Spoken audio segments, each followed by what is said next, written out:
I think we can start it, yes? Yes, I think so. Yes. Добро вечер на сите. Good evening, dear friends of Крик. Welcome. First of all, welcome to our friend and guest tonight's lecturer, Franco Berardi Bifo. We are so thankful, our comrade Berardi, that you accepted our invitation. And we are grateful that you are with us tonight because your processes of thinking and actions are fascinating and always confronting. The immanent space of the Crик platform is the Agora, where for 5 years already we have been confronting our similar and different opinions, feelings, and worldly practices. So this year we will explore our capacities in the virtual Agora, unfortunately, or maybe fortunately, we will see. And we will try to articulate the ideas about the community, the decay, but also the possibilities of the society through the different concentrated forms of communication and exchange. For us, Crик represents a space for intensive creation of exchange and community building. It represents, as someone once said, a friendship intended for the common good. It is a kind of waving as mythological Arachne did, a rhizome. The conditions are challenging now, as you all know. We strive to produce a community of content. We are in need of new foundation, a new connection of all the fractured and broken ties. At present time, we are confronted with the most vulnerable phase of the world, which does not exist anymore only in the smart books, in massive conferences and forums, or in the intellectual paradigms. The real and massive threat from a sickness turned upside down our imperatives of mobility, social interaction, and exchange of values. This time, the world screams in dystopia and speaks of a final time for new paradigms, for reconstructing and establishing radically different cultural and political vectors. Finitude and fragile society, socialism, freedom, and secularism, the thematic topic that we have chosen for this year, has its roots in the brilliant book by Martin Hägglund, This Life, Secular Faith and Spiritual Freedom, which is going to be published in the next month, translated by Žarko Trajanovski, and we are very happy to announce that. Led by Hägglund's epistemological notions, we will focus this year on 3 main specific and delicate fields of our contemporary political and ideological surrounding. At the same time, these are key fields that are a kind of topics for the history of philosophical and political thought: freedom, secularism, and socialism. Our platform, our festival, Crik, will attempt to open and confront different epistemological perspectives, questions, and polemics in relation to this, let's say, bare life that exists in the frames of a kind of repressive societies which are seeking for solidarity, empathy, care for each other. I would like to introduce the Crik's team who did tremendous work: Artan Sadiku, Stanimir Panayotov, Jana Kocevska, Tijana Spasovska, Petar Milat, Nathan Brown, Alexandra Bubevska, and many, many other friends who are always with us and who are extremely inspiring for our work. So this is from me. Enjoy the evening, and Artan, now you can say something more. Yes, thank you, Iskra, for the warm welcoming and the introduction. I would like to say a few short words. As a festival for critical culture, this year we are forced to organize Crik in critical conditions for all of us. In times when the state has urged us to pause everything, and even in some circumstances, to pause thinking and focus on the practical solutions that they have come up with in dealing with the crisis. One of the immediate responses of the Crik platform is not to accept the determination of the coronavirus as the only crisis, and instead of relativizing it, we need to expand the conversation on the already existing crisis for the poor, psychological crisis, and crisis of time and of exhaustions, on which Bifo has talked and which Bifo has addressed many times until now. This coronavirus crisis has come in a period in which Bifo, a few years ago, says we are already exhausted and we collectively need to take a break. But the question is then, does this collective break that we have during the corona crisis happen in our terms or in the terms of capital? We got a break that is hurting the most of the vulnerable among us. Thus, as long as we don't start reinventing social practices, we will be bearing the consequences of the crisis dictated by the state and its business and political parties. Thus, as Crete is here to open a discussion on those new practices that will open the way to a new and different thinking, part of which we are about to see tonight with Bifo. I would like on this occasion to thank the supporters of the Crete platform and the Crete Festival, which include the Ministry of Culture, Republic of North Macedonia, Allianz Kulturstiftung, Goethe Institute in Skopje and in Brussels, Open Society Foundations in North Macedonia, and Creative Europe. I will start now, and I would like to invite Stanimir Panayotov, who is our comrade and co-organizer of the Crete Festival, to introduce and facilitate the lecture and discussion with Bifo. Thank you. Thank you, everybody. Thanks to my colleagues. And my role today will be very minimal and modest. I would like to introduce, although that's hardly a necessity today, but I would like to introduce Franco Bifo Berardi with few words, who, as most of you know, is an Italian communist philosopher, theorist, and activist. He was a key figure in the Italian autonomia movement of the 1970s, which embraced the workers' capacity for social change. His work mainly focuses on the role of the media and information technology within post-industrial capitalism. Berardi has written a plethora of books, published and translated all over the world, a number of essays and speeches. They're all circulating widely, including his most recent Diary of Psychodeflation, which was highly commented on the social networks during the coronavirus crisis outbreak.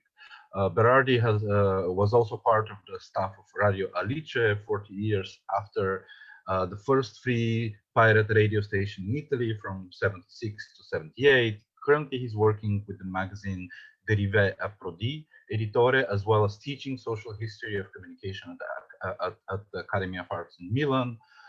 He's also the co-founder of a rather famous e-zine, which is called Recombinant, and of the Telestreet movement. He also founded the channel Orfeo TV. His most recent publications, among others, include The Uprising, The Soul at Work, and Precarious Rhapsody. I think that's about enough for a context to introducing both our festival, which for those who are just joining is actually kicking off just now. This is the first event for this edition of the festival. And I would like to invite Franco Bifo Berardi to start and deliver his talk. One technical announcement before that is that I will be online moderating the short Q&A, which we'll be having after his lecture, and I'll be looking out for questions and comments that should be posted directly into the live stream on our Facebook page. So those of you who are online with us, please do pose your questions and comments, and we'll have a Q&A after that. So welcome, Bifo. Thank you. So, thank you for inviting me. Thank you for listening to me.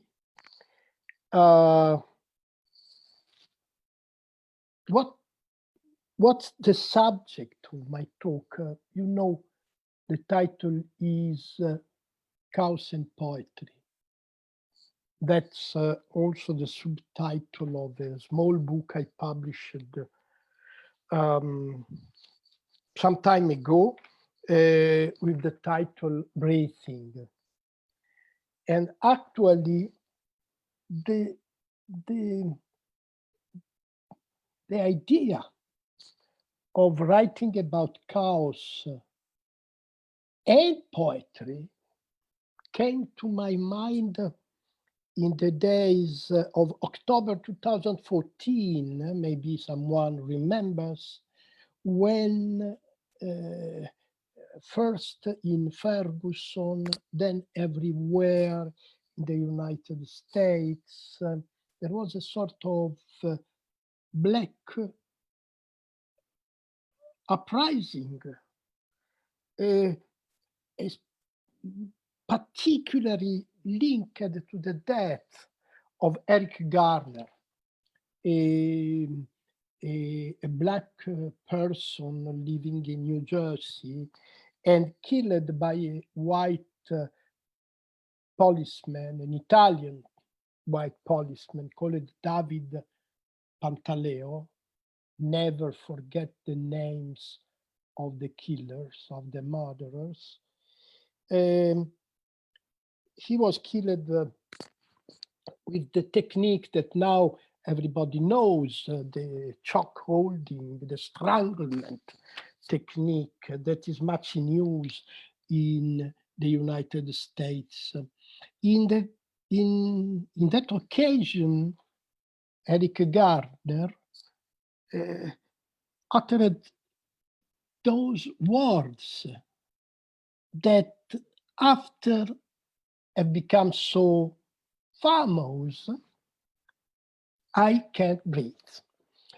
Those three words in that moment captured my attention because, well, not only because of human compassion. I am an asthmatic person like Eric Garner was, and I know what breathing means from the point of view of the respiratory crisis. And all of a sudden, you know, I am not really a mathematician, so I don't always think in very rational terms. Sometimes it happens to me to associate metaphor and metaphor, and the metaphor of breathing became a sort of philosophical obsession, if I might say, for me. And breathing is at stakes. That is the metaphorical meaning of that killing and of the movement that started in those days. Now, after the killing of George Floyd in Minneapolis, the words "I can't breathe" have spread all over the United States and beyond the borders of the United States. So, what is the connection between breathing and chaos? Actually, it's hard to see this connection if you don't think to the possible meaning of the word chaos in the field of life, in the field of social life, individual life, organic life. What is chaos? Well, I define chaos from the point of view of speed, from the point of view of complexity. I say that chaos is a condition in which the nervous stimuli that reach our brain, that come from the surrounding infosphere towards inside our brain, are too fast for elaboration. for rational elaboration, for emotional elaboration. So speed and complexity. Complexity, in a sense, is a measure of speed, you know. Better, complexity is measurable in terms of speed. What is the hypercomplexity of an environment is the excess of information that the environment is sending to my brain. And the excess of information is not only an immaterial fact, it's a nervous, a neural act, because information from the point of view of the brain is essentially nervous stimulation. When the nervous stimulation that comes from the outside the world is too intense, too fast for rational and emotional elaboration, we enter in a state of chaos.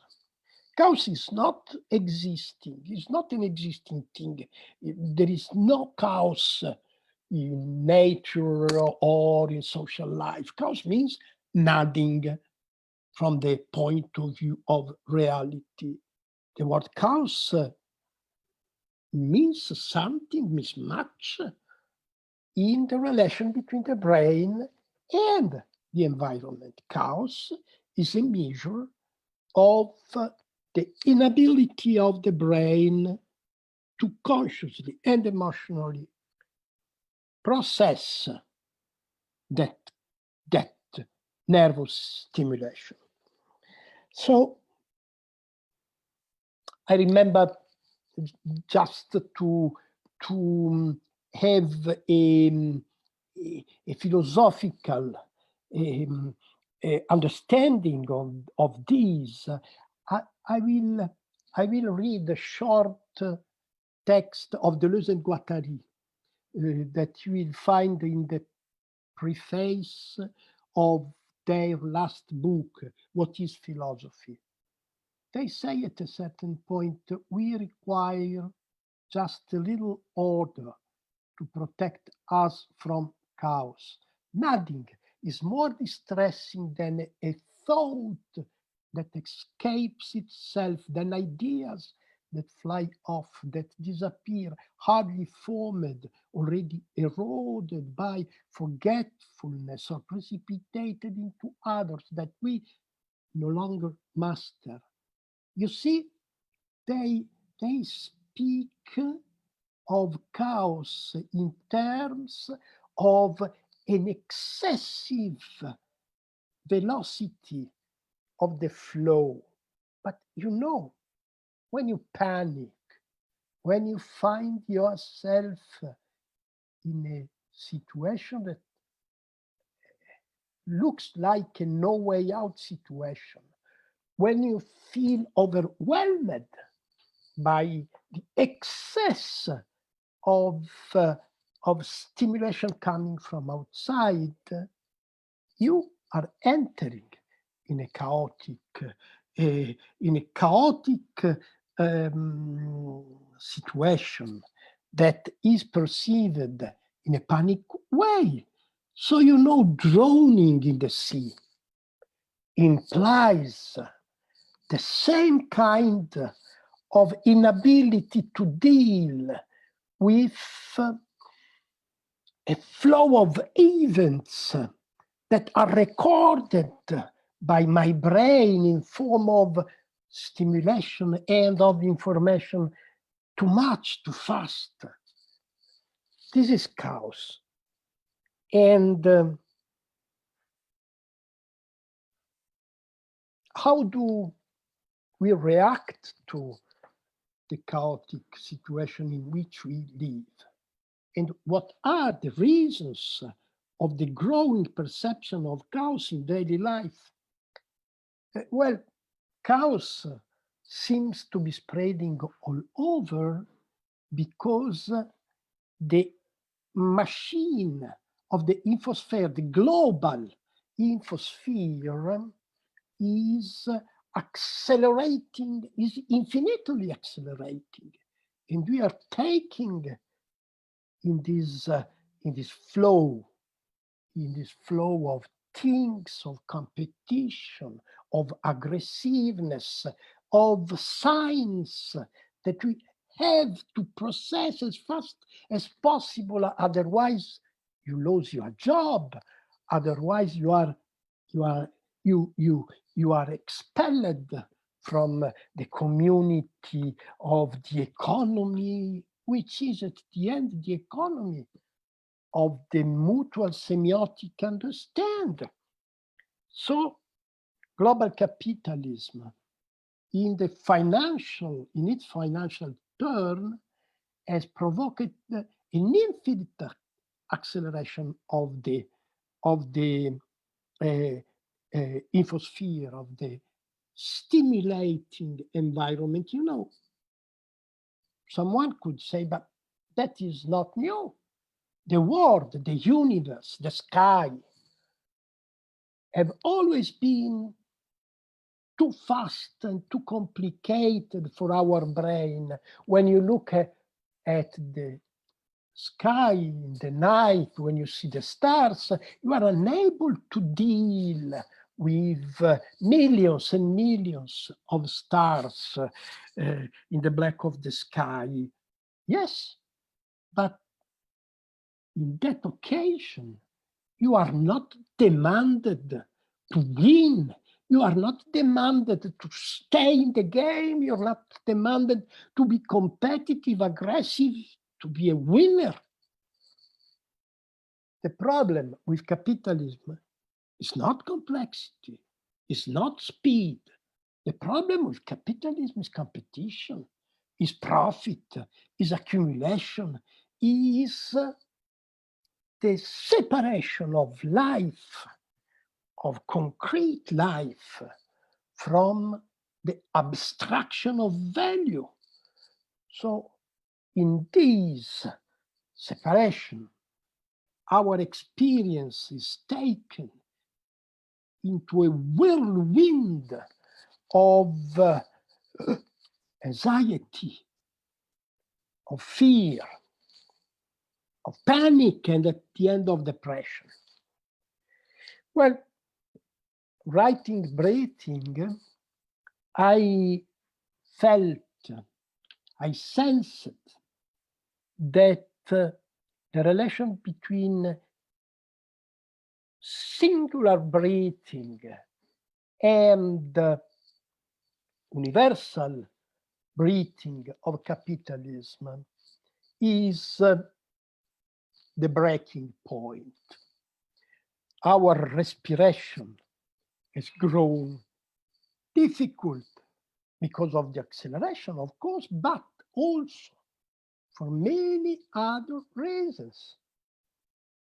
Breathing has grown difficult because of the pollution of the air of the metropolises, because of the polluting form of industrial life, and so on and so on. We know how many causes of suffocation are proliferating in the present social life. So in the last period, let's say in the last year, we have heard like the sound of this suffocation, the becoming raucous of the voice. Think of the most interesting cinematographic events of the year 2019, namely, in my opinion, of course, namely Ken Loach, the beautiful Sorry We Missed You by Ken Loach. It's a movie about precarious work, a family destroyed by the acceleration, the competition, the anxiety, the fear, the aggressiveness created by the precarization of labor, the obligation to work 10, 12, 14 hours. And because it's the only way to get a salary and to feed your family, that then think of Joker by Todd, the beautiful movie with Phoenix. The sentiment that your head is exploding because of the humiliation of being daily confronted to this world of aggressiveness in which you are a loser since the beginning.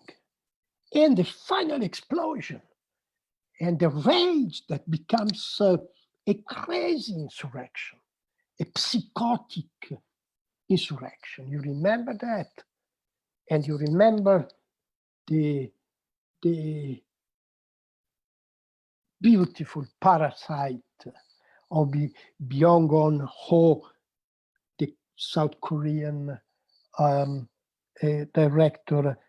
Parasite, a world in which everybody is waging war against everybody because it's impossible to escape to this war that has taken the place of class struggle.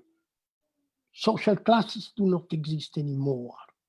Society does not exist anymore. Only individuals are left. Individuals, families, tribes, mafias, fighting each other. You remember the words of Margaret Thatcher in 1981. Margaret Thatcher said, probably the most fundamental philosophical declaration of the neoliberal Nazism. She said, there is no such thing as society. There are individuals, families, enterprises, fighting each other, competing for the economic success. These words are the starting point of a barbarian transformation of social life.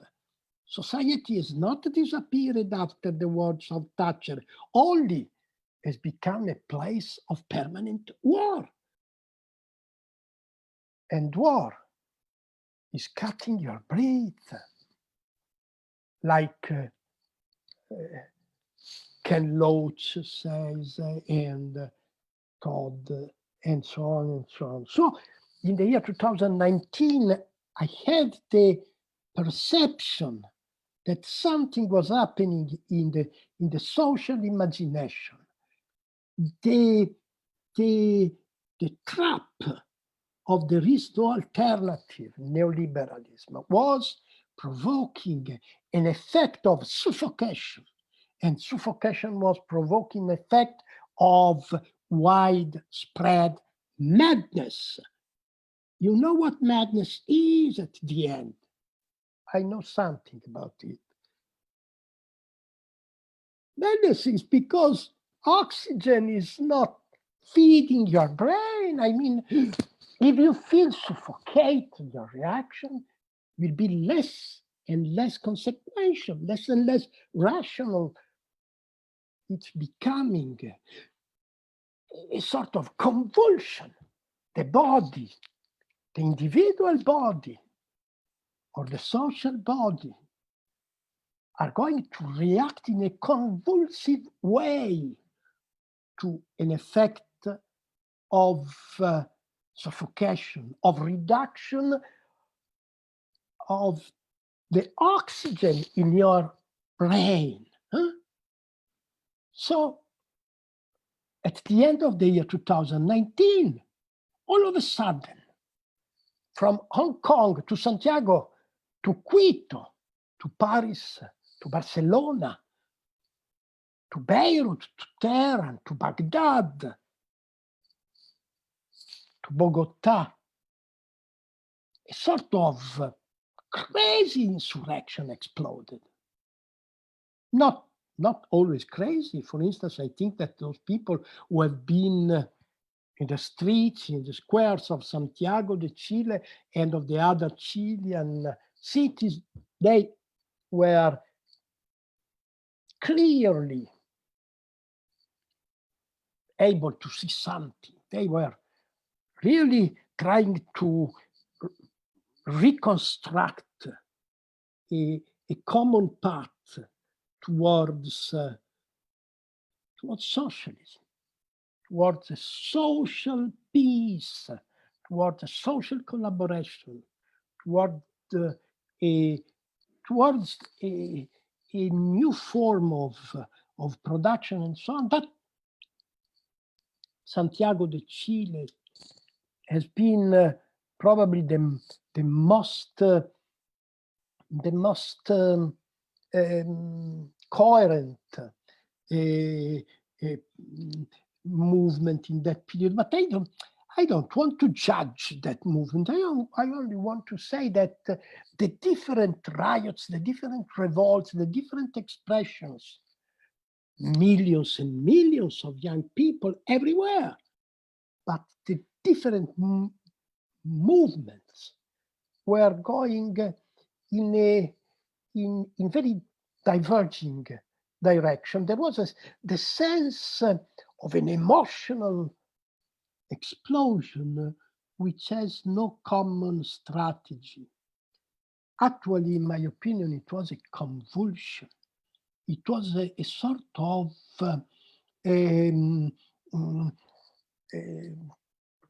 uncontrollable reaction of a global body which was on the brink of the final collapse. And the collapse arrived. I see the pandemic as a collapse a collapse of the social, of the financial, of the economic, of the psychic, of the geopolitical spaces. But the origin of this collapse is not inside the social machine. It comes from an outside that we cannot even see, that we cannot even know. It's the viral outside, a subvisible, material corpuscle is redefining the entire spectrum of the social semiosis. You have a biovirus coming from nowhere and invading everywhere.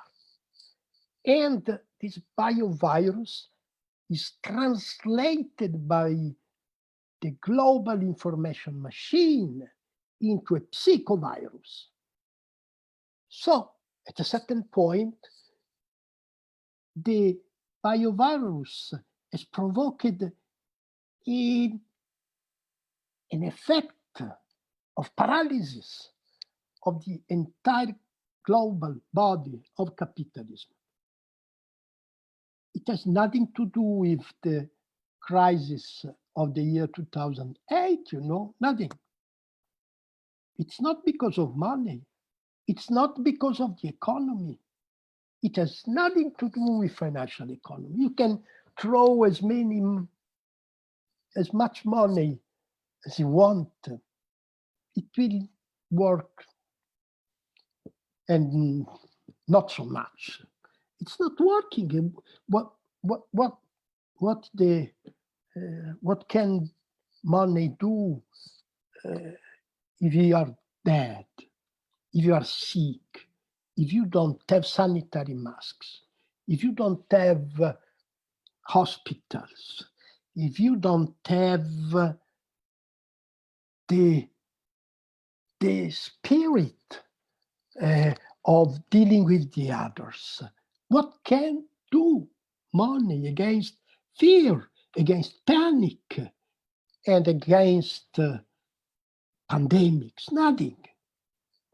So all of a sudden, the capitalist castle crumbled, and the entire network of interconnection in the field of production, in the field of distribution, in the field of demand, in the field of motivation, all these connections broke down. That is the point in which we are now. All of a sudden, the collapse came to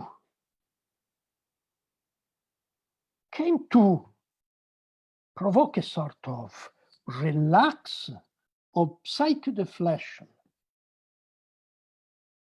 Chaos coming from the kingdom of invisibility under the form of a proliferating, uncontrollable virus has destroyed the dominant code. Now the problem is that the dominant code will never be recombined. It's sort of impossible to recover, as they say. It's impossible to rebuild the broken machine because the psychological, the ethical motivation has disappeared.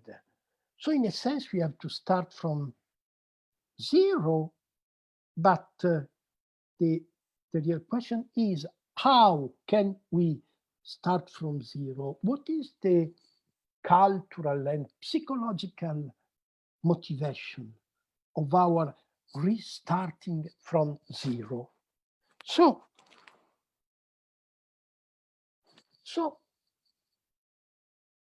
in that book, Breathing, I speak of chaos and poetry.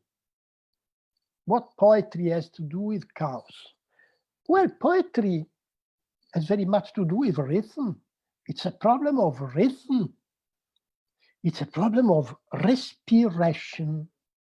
So in that book, my poetical hypothesis, but also political hypothesis, is that in a situation of information overload, psychological panic and depression, what we need is to start from respiration, from the rhythm, the singular rhythm of my body, your body, our body. When I say singular, I don't mean individual. I mean a singular rhythm is a rhythm that does not depend on something that comes from the outside, like money. Singularity is autonomy, is the ability to create a rhythm, a new rhythm of respiration and of interaction with the surrounding universe. So, you see, after 3 months of lockdown, of loneliness, of despair in many cases, and of uncertainty, I wondered what is going to happen next. What will happen beyond the threshold that we are transpassing? What is the psychosphere of tomorrow? What will be the new unconscious dimension that will feed the future imagination? And I was pessimist as usual, not as usual. I'm not pessimist at all. I was pessimist at a certain point because I thought, you know what? When young people perceive a sense of fear, a phobic sensibilization to the body of the other, to the lips of the other, when you feel phobically the approaching of lips, something very bad is going to happen in the space of the unconscious and of imagination. So I was expecting a dark awakening after the lockdown. I was wrong. I've been wrong for 2 weeks. Then from Minneapolis, poetry came.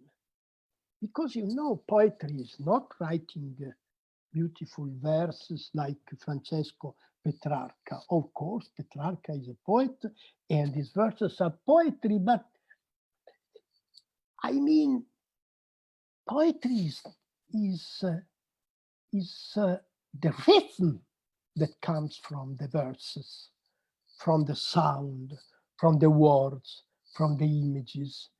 And this rhythm is traversing the entire body of society. So the Black, precarious, migrant, Latino, feminine insurrection of Minneapolis, Washington, New York City, Seattle, and Dallas, and Austin, and hundreds of cities in the United States. That insurrection is the kind of poetry that we need. We need the ability of coming out from loneliness and fear with a common mantra. Mantra is a vocal vibration that comes out from your body and reverberates in the universe and reverberates in the body of the others. This is the poetry that we need now. That poetry is just the beginning of a process that will not be only poetical, a process of reprogramming of the social machine,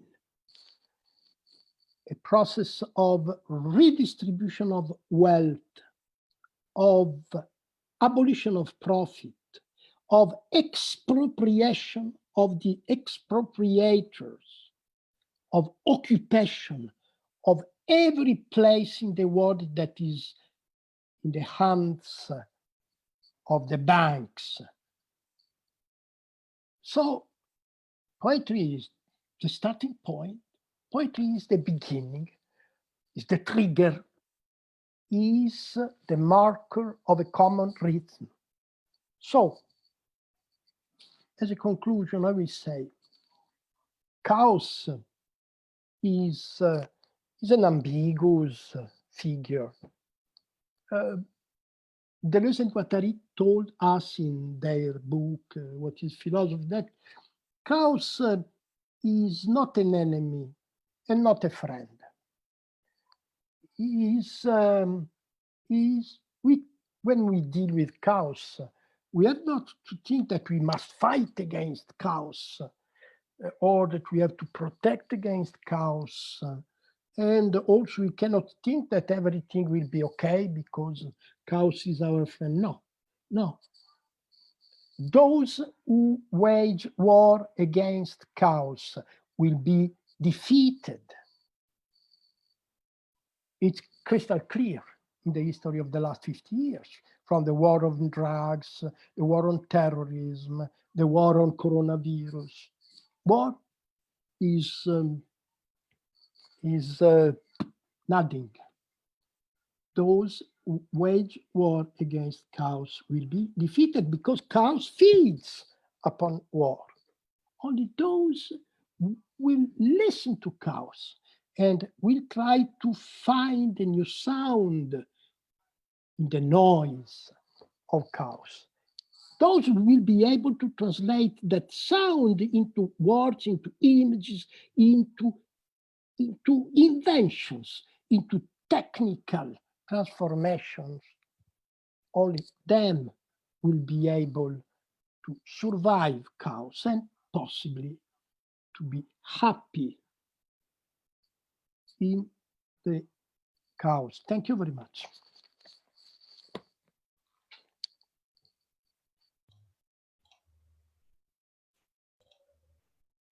Thank you so much, Bifo. This was, how should I say, breathtaking, talking about I can't breathe. What I'm going to do now, we've already announced this, and I'm going to repeat it once again. We're going to have a Q&A now with you.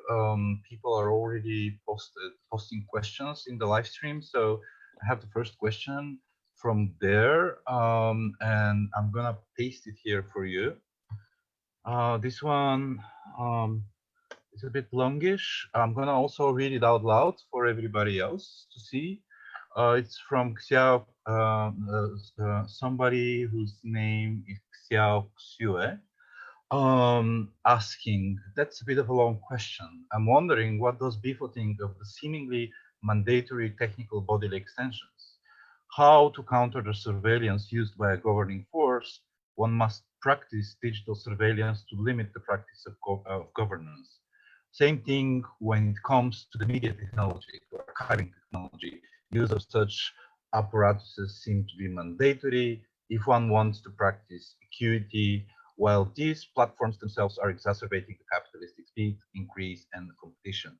The unarchived or the non-technologically extended seem to be facing a fate of extinction now.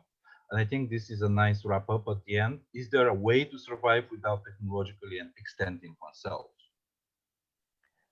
I hope that the next questions will be less complicated. Yes, you know? Me too.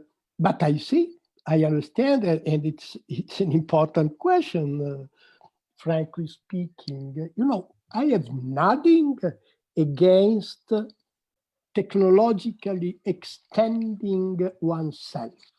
I mean, I have always refused the stupid opposition between technophobia and technophilia. I tend to be technophobe when I speak with a technophile, and technophile when I speak with a technophobe. But the point is not technology, it's not a technical extension. The problem is the programmer. The problem is who is the programmer of the global machine. You know, I have followed the process of creation of the global network since the beginning of the 80s, not as a programmer, because I am not a programmer, but as someone who is curious about techno-communicational innovation. And what I have noticed year after year is that we, millions of programmers, engineers, poets, media person, we have created all the technicalities, the programs, the software, the interfaces, but the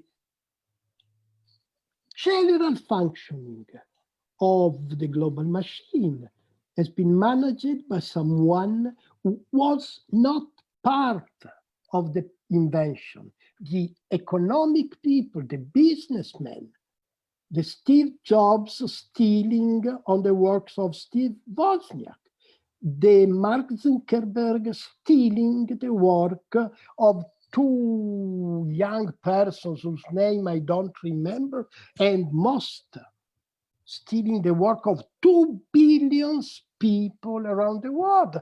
So the point is not refusing or accepting technology. The problem is starting from scratch.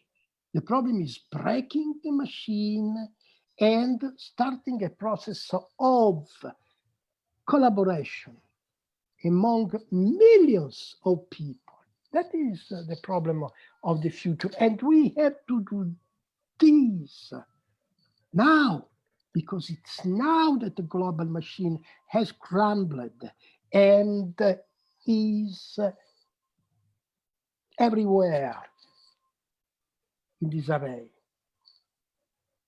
Thank you. I will go to the second question now, which is posed by Sotir Traikov, and that's a short one, but very challenging one, I think. Here it is for you. Sotir Traikov would like to ask you, how do we make rich people give to the poor when generally they don't want to? This is a basic, of course, this is a basic question. Right. But the answer is not one. Sometimes it's quite easy. You break the door, you enter into the bank, and you take all the money that is in the cash. But this is an old style form of expropriation. Then I remember at a certain point it was the state, and the role of the state was of expropriating exploiters, of taking the resources needed for the community, taking those resources where they were, taxes, and so on and so on. But I think that also the state is a little bit out of work now, for many reasons. So I think we have to go back to the older style, not in the sense that we have to rob banks because what is inside the bank is nothing, but in the sense that we have to take in our hands the machine that is printing money. And the machine that is printing money is the internet, the machine that makes possible to destroy money. Money is an old superstition. And I think that we are going to discover this in the next weeks and months. I mean, look at the debt. Italy. Italy is a country that has been accumulating in debt that is totally out of control. And now we know that the only way to survive is to print more money. So thanks to God, all of a sudden, the European Central Bank has said, yes, we print more money. We have discovered something that the neoliberal monetarist thought was totally refusing, that if you need resources, first of all, you can print money. Money can reactivate the social relations, the social production, but money will not be enough. We need something much more important than money. We need solidarity, we need creativity, we need a common, happy sense of sharing, a common process of creation. This is what we need. So how can we take the resources that have been expropriated from us? The answer is easy. Expropriate the expropriators. But the technicalities of these expropriations sometimes are very, very complicated. Right. So technologies of expropriation should be expanding all the time. The next question is by Anton Kolev. Here it is for you. I'm going to read it out too. Do you think that any of the psychovirus dimension has something to do with the realization that we observe manifested in the USA protests elsewhere right now, that we were already sick long before the actual virus? May we say that the isolation and long suffocation had the power to light up the political rhythmic dissent against the present system and its most immediate implications? Oh, yeah, absolutely. Yes, that is more or less what I said before. I mean, the sense of suffocation is not something new. It's not a product of the virus. The virus, in my opinion, the virus has acted much more than in the sense of provoking something new. The virus has acted as a sort of recodifier. The effect of the virus has been a sort of recoding of the semiotic structures that we live in. For instance, think to the way the virus has reprogrammed the relation between production and usefulness. All of a sudden, we have discovered that we don't need so many things. We need, for survival, we need drugs and sanitary things and hospitals. For daily life, we need food and affection and poetry. So what has happened in this recoding? That the useful has come back on the scene. Useful is everything.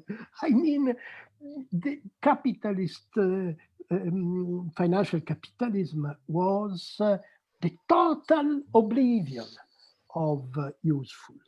Only accumulation is important. Accumulation of what? Of abstraction, of money, of science. All of a sudden, and in order to accumulate money, we have destroyed hospitals. We have destroyed social structure for sanitation, for school, and so on. All of a sudden, the useful has come back. Now our task is to say the problem is not economic growth. What does it mean, economic growth? More money in the banks. The problem is not financial stability. We don't give a damn about financial stability. The problem is having what is useful, deciding what is useful, producing what is useful, distributing what is useful. This is the starting point of the new way of life. I see. That's great. One question by Diana Pearson. Diana would like to ask you this rather general question, but a very poetic one. What role do communal forms of living and loving play in the new communism, or whatever will be a new communism? You know, I have never been an enemy of globalization. When it comes to listening to music, I want to listen to music from Indonesia, and it's obvious. It's obvious that we are not against globalization. Simply, we want to ground a process of international globalization on the usefulness of for daily life. So how can we decide what is useful for our community? You see, in the last years, the most effective political form of expression of the majority of people, of the precarious workers, of the students, the most important has been the the market, the small market in the street, the creation of a small commune for bio agriculture, the creation of a small group of people who make a publishing house and so on and so on. The multiplication, the proliferation of small enterprises who were not acting on the basis of profit, but were tendentially going in the direction of self-consumption, of self-sufficiency. So yes, the new form of communism, which is essentially based on usefulness against abstraction, has to be built from the local. But at the same time, let's not forget that we are not all the industrial workers only able to do something in the physical space in which they are now. We are connected by the technical network, and this is giving us the possibility of creating locally and at the same time networking globally. This kind of alliance is the starting point of the communism to come. I see. I think we have a question that fits nicely also because since you mentioned publishing and various proliferations of publishing, there is a question by Igor Poptreikov who asks rather, why isn't there any solidarity among writers? Is it because there is no solidarity at all? As you said in your lecture, now I'm not sure if Igor is asking about the current situation of lockdown and trapping, or as a more general question, but I do feel it fits nicely with your previous, with your what we just answered. You know, I agree with you. Probably Igor Poptreikov is not very, very young. Or in any case, he has a memory of what intellectual solidarity was 50 years ago. Okay. It's true in the 20th century, intellectuals were exchanging much more than they do now. And so sometimes a political, a social process was accompanied, sometimes also started by a public declaration of a group of intellectuals like Jean-Paul Sartre, or Gilles Deleuze, or Jürgen Habermas, or Herbert Marcuse. So why that kind of solidarity is over, or in a way has faded? Well, of course, we can blame that on that kind of individualism that has been rampant in the years of the neoliberal transformation of culture. But I don't think that it's only a problem of the intellectuals, writers, artists. No. I think that the real point is a transformation, a redefinition, a reframing of the general form of cognitive labor. Once upon a time, intellectuals were a small minority of people, very wise people. Everybody was listening to them. Not really, but in a sense, very authoritative people who spoke in isolation but it's no more like this. All of us are intellectual. We are no more unskilled laborers. We are scientists, physical, neurophysics, medicals, engineers, a large part of the proletariat. I use that old heroic word. A large part of the proletariat now has read much more books than the boss. That's the point.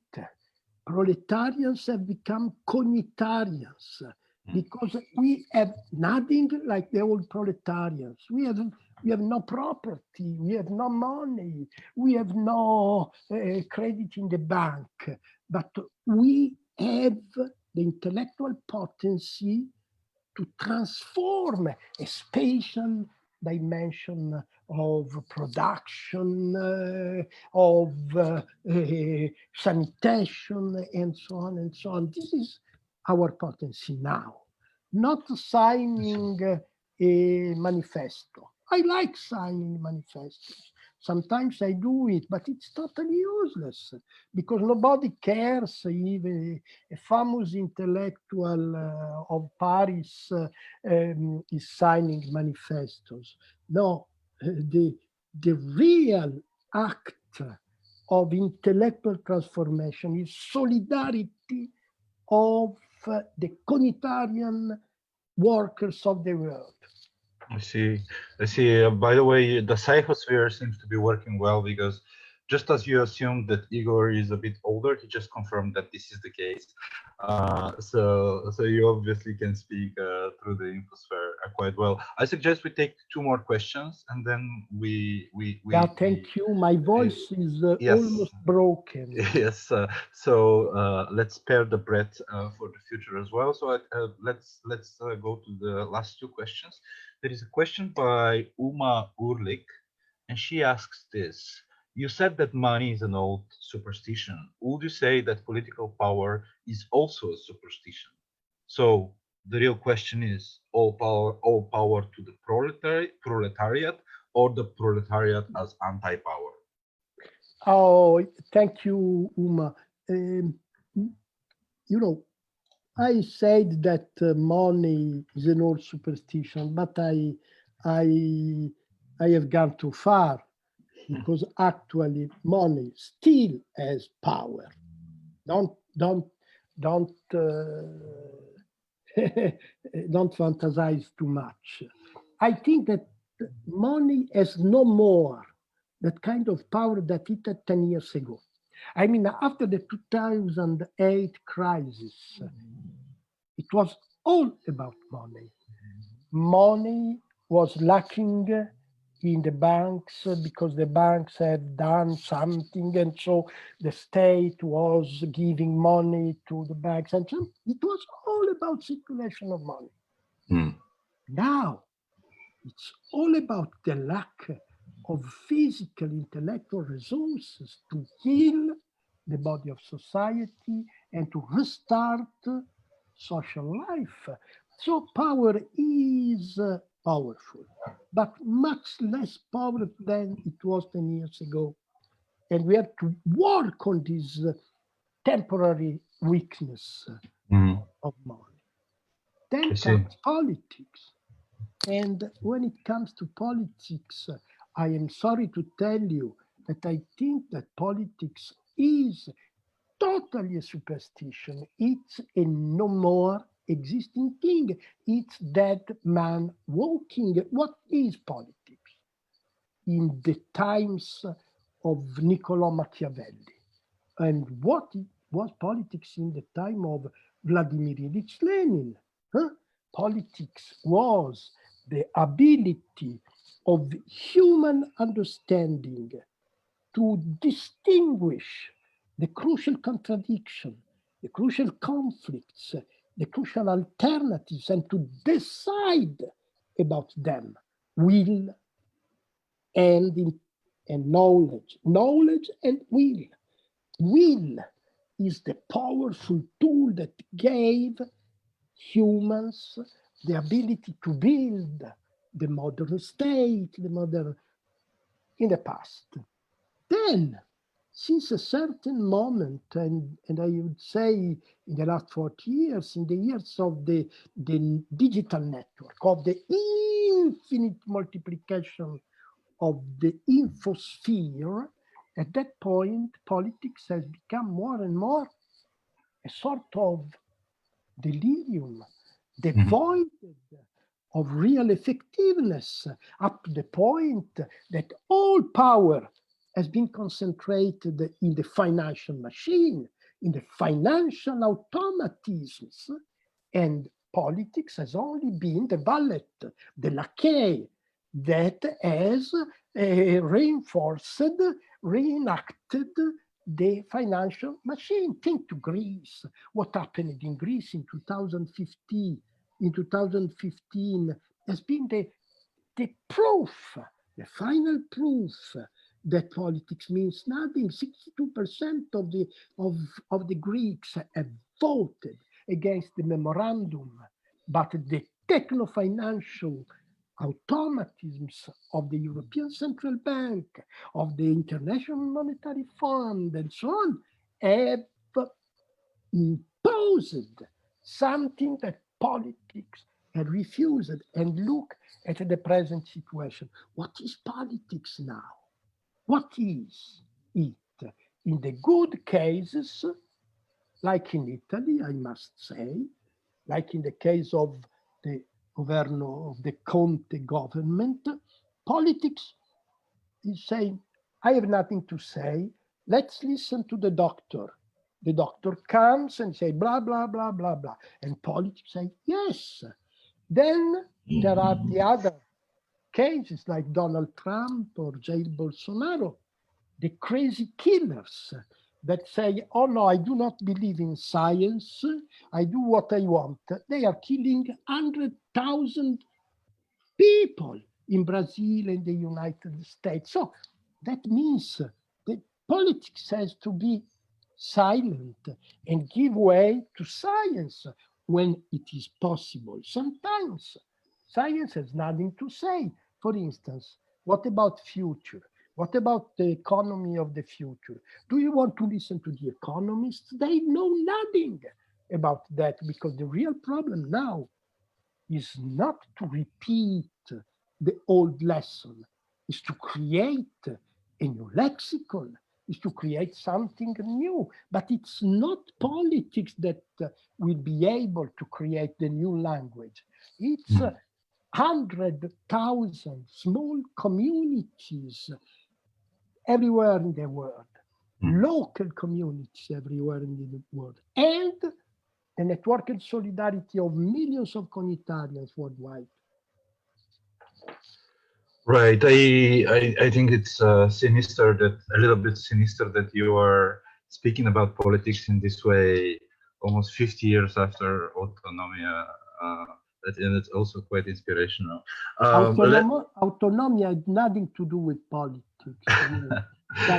What I had in mind was something else.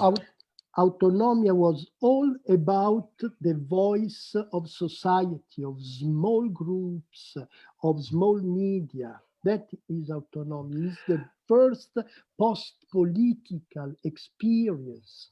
Yeah, I actually wanted to refer to the post-politics issue of semiotext. That's why I went into these details. But let's keep the voice for the last question. I think it's an excellent question to wrap this up, by William Hunt. So here's the question of William. Can you say something about the difference between strengths of rhythms, or ways to both grasp and be grasped by rhythms? Thinking about Lefebvre, rhythms of capture, rhythms of thinking, etc. It's a quite poetic question, I guess. Yes, thank you, William. Poetic and difficult, because it's difficult to speak about rhythm. It's a very elusive concept. What is rhythm? Rhythm is the perception of the singularity of a flow. Take a flow of words, take a flow of sounds, take a flow of respiration. So you don't have a universal rhythm. You have a singular rhythm of respiration and so on. But the interesting problem is when different singularities, when different agencies, when different rhythmic agencies enter into connection, how can they find a common rhythm, a symphony? That is the place from which poetry starts. You know, how can happen that millions of people in the world sing the same song? That can happen because the dictator is obliging them to go to the same rhythm first. Or second, this may be the common shared ability to come out from chaos. Coming out from chaos is made possible by the creation, by the common creation of the rhythm. The rhythm does not precede singing. Singing is creating the rhythm. Rhythm does not precede respiration. Respiration is creating rhythm. But the problem is that we are different and we have to live together, to breathe together without imposition. So we need a poetical flow that traverses the various agency of rhythm in order to find an order that is not an order, is symphony, is conspiration. Thank you, William. Thank you. That's excellent. And before we really end this up, and I will give the word to close to Artan and Iskra. I just want to ask you, and that's not really a question, but might sound as one. What would you like to say to all the protesters right now, not just in the US, but everywhere in the world, who fight for the Black Lives Matter movement right now?